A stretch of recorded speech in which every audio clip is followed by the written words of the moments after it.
dedicated to Eastern and Southern Kentucky. This is WYMT Mountain News This Morning.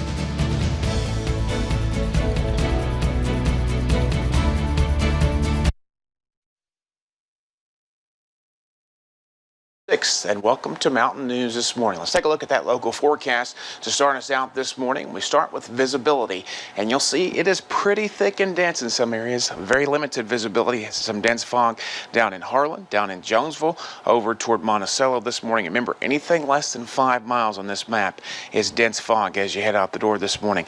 Temperatures mild and muggy as usual for this time in July. Welcome to the first full week of July, by the way. Seeing those temperatures there in the upper 60s and low 70s across the board.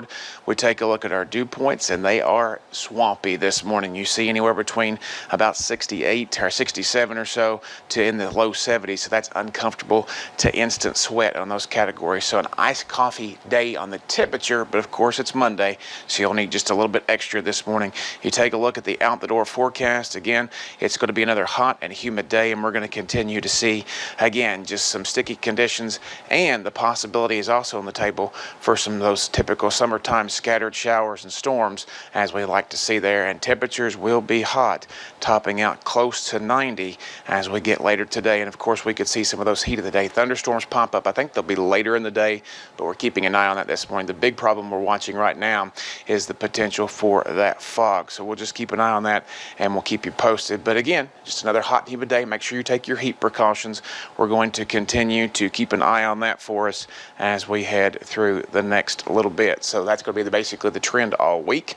Let me get to going here just a second, so stay with that graphic for a second, getting logged into my scripts here so we can get you into some news, and I'll let you know when we're ready to move to that. But right now, all right, I think we're getting close. Go ahead. Let's come on over and do some news this morning. All right. So a look at the latest COVID-19 numbers here in Eastern Kentucky. We have those for you from the weekend. The Pike County Health Department confirmed 8 new cases this past weekend. The total in Pike County now sits at 111. All of the newly confirmed patients are recovering from home. The Harlan County Health Department confirmed 3 new cases of COVID-19 this weekend, raising their total to 30.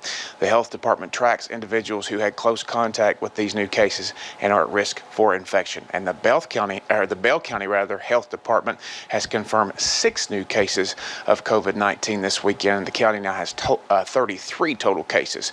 And of course, for more updates on COVID-19 statewide and in Eastern Kentucky, you can head on over to our website at WYMT.com. Well, yesterday, Hazard First Baptist Church planned to hold its first in-person service since the COVID-19 pandemic, but church leaders decided last week to postpone for a little while longer due to the recent spike of coronavirus cases in our area. The church will continue with its drive-in services to keep its members and visitors safe. Church leaders tell us they are enjoying the drive-in services, and some people are even bringing their 4-legged friends.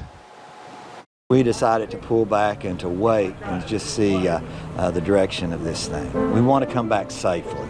I've noticed folks sometimes bringing gravy and biscuits and having breakfast and lunch, and a lot of people bring their dog with them too. So we don't generally have dogs in our services inside the church. So it's been a good thing for all of our families. Hey, our pets are members of our families too. Church leaders say they will monitor the COVID-19 situation and that there is no set date for a return to in-person services at this time. The 4th of July holiday was, of course, this weekend. It looked a little different due to the coronavirus pandemic. Many cities across the nation canceled festivities and fireworks displays. However, the city of Hazard pushed on and continued with theirs.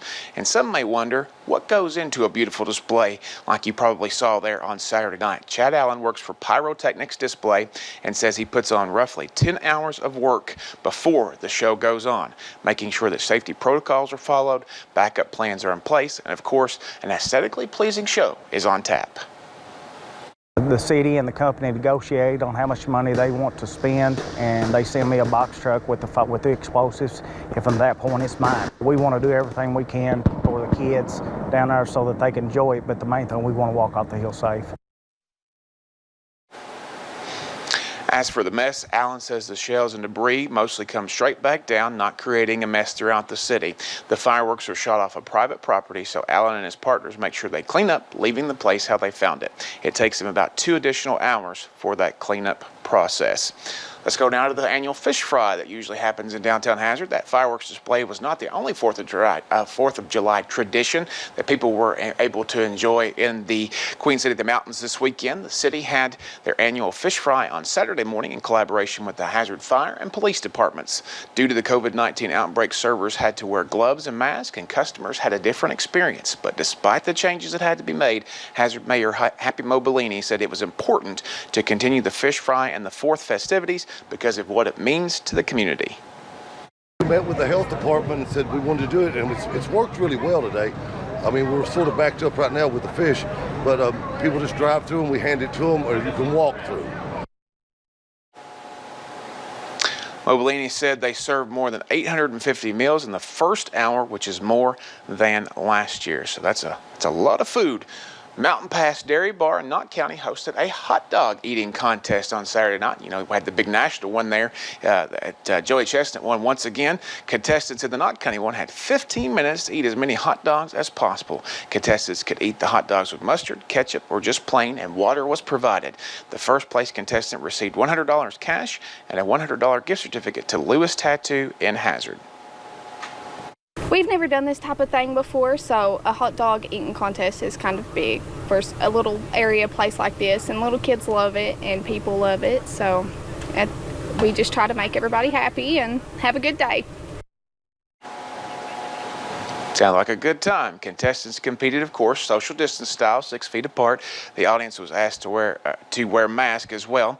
The dairy bar prepared more than 200 hot dogs. The time now is 5:06, and a good morning to you. Thanks for starting your day with us here on Mountain News this morning. Of course, the heat has been on for the last few days. It's the first full week of July.